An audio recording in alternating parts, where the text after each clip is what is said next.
ಕಣ್ಮುಚ್ಚಿ ಕಣ್ ತೆಗೆದ್ರೊಳಗೆ ಅನ್ಯಾವ ಬನವರ ಬರುತ್ತಪ್ಪ. ಯಾಕೋ ಏನೋ ಗೊತ್ತಿಲ್ಲ ಮರೆ, ತುಂಬಾ ಬೋರ್ ಆಗ್ತಿತ್ತು ಅಂತ ನಾನು ಮತ್ತೆ ನನ್ನ ಫ್ರೆಂಡ್ಸು ಪಾರ್ಟಿ ಮಾಡೋಣ ಅಂತ ಕಾಡಿಗೆ ಹೋದ್ವಿ. ಸಂಡೇ ಏನಾದ್ರೂ ಓದೇ ತಿನ್ನೋ ಕೆಲಸ ಮಾಡ್ಲಿಲ್ಲ ಅಂದ್ರೆ ನಮ್ ವಯಸ್ಸಿಗೆ ಮರ್ಯಾದೆ ಇರಲ್ಲ. ಹಾಯ್, ನಾನ್ ನಿಮ್ಮ ಏಕೆ. ಇವತ್ತು ನಾನು ಹೋಗ್ತಿರೋದು ಅಣ್ಗೆರೆಗೆ. ಮುಂಗಾರು ಮಳೆಯೇ ಜಿಟಿ ಜಿಟಿ ಮಳೆಯಲ್ಲಿ ನೆನ್ಕೊಂಡು ಸೀದಾ ರೀಚ್ ಆದ್ವಿ. ಕಾಲೆಲ್ಲ ಸ್ವಲ್ಪ ಕೆಸರಾಯ್ತಂತ ಕಾಲೆಲ್ಲ ತೊಳ್ಕೊಂಡು ಸೀದಾ ಹೊರಟಿದೆ ನಾವು ಕಾಡಿಗೆ.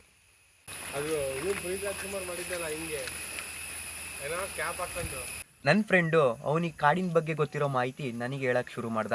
ಹಾಗೆ ಒಂದು ಡೈಲಾಗ್ ಕೂಡ ಹೇಳ್ದ.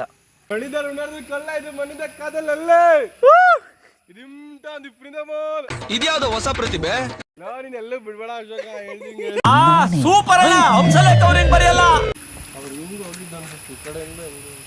ನಮ್ ಜೊತೆ ಬಂದಿದ್ 3 ಜನ ಫ್ರೆಂಡ್ಸು ಎಲ್ಲೋ ಮಿಸ್ ಆದ್ರು. ಅವ್ರನ್ನ ಹುಡ್ಕಂತ ನಾವು ಕಾಡ್ ಮಧ್ಯೆ ಹೋದ್ವಿ. ಎಲ್ಲೋದ್ರು ಕಾಣೆ ಆದ್ರು, ಬರ್ರಿ ಫಾರೆಸ್ಟ್ ಆಫೀಸರಿಗೆ ಮಾಹಿತಿ ಕೊಡೋಣ. ನಮ್ಮ 3 ಜನ ಫ್ರೆಂಡ್ಸ್ ಕಾಣೆಯಾಗಿದ್ದಾರೆ ಅಂತ ಅಷ್ಟೇ. ಅಯ್ಯೋ ಶಿವನೇ ಅಂತ ಹುಡ್ಕೊಂಡು ಹೋದ್ವಿ. ಅಂತೂ ಇಂತೂ ಕೊನೆಗೂ ನಮ್ಮ ಫ್ರೆಂಡ್ಸು ಸಿಕ್ಕಿದ್ರು. ನಿಮಗೊಂದು ಫಾಲ್ಸ್ ತೋರಿಸ್ತೀನಿ. ಆ ಫಾಲ್ಸ್ ಗೊತ್ತಿದ್ರೆ ಕಮೆಂಟ್ ಮಾಡಿ ಆಯ್ತಾ.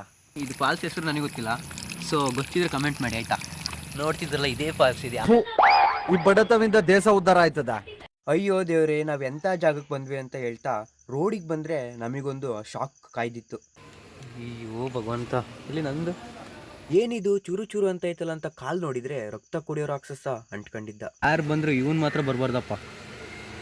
ಅಲ್ಲಿಂದ ನಾವು ಮಾಡಿರೋ ರೂಮಿಗೆ ಹೋದ್ವಿ. ರೂಮಲ್ಲಿ ಅಡುಗೆ ಎಲ್ಲ ರೆಡಿಯಾಗಿತ್ತು. ಎಲ್ಲರೂ ಕುತ್ಕೊಂಡು ಸಾಕಾಗಿತ್ತಂತ ಖುಷಿಯಿಂದ ಊಟ ಮಾಡ್ತಿದ್ವಿ. ಊಟ ಮಾಡಬೇಕಾದ್ರೆ ನನ್ನ ಫ್ರೆಂಡು ಒಳ್ಳೆ ಕೆಲಸ ಮಾಡ್ದ. ಇವನ ಹೆಸರು ಬ್ಲ್ಯಾಕಿ ಅಂತ. ಇವನ್ ಮನ್ಸು ತಾಯಿ ತರ. ನಿಂದು ತಾಯಿ ಗುಣ ತೀರೋದಿಲ್ಲ ಋಣ. ಇವತ್ತಿನ ನನ್ನ ವಿಡಿಯೋ ಇಷ್ಟೇ ಆಗಿತ್ತು. ನೆಕ್ಸ್ಟ್ ವಿಡಿಯೋದಲ್ಲಿ ಸಿಗ್ತೀನಿ. ಅಲ್ಲಿವರೆಗೂ ಟೇಕ್ ಕೇರ್, ಬಾಯ್.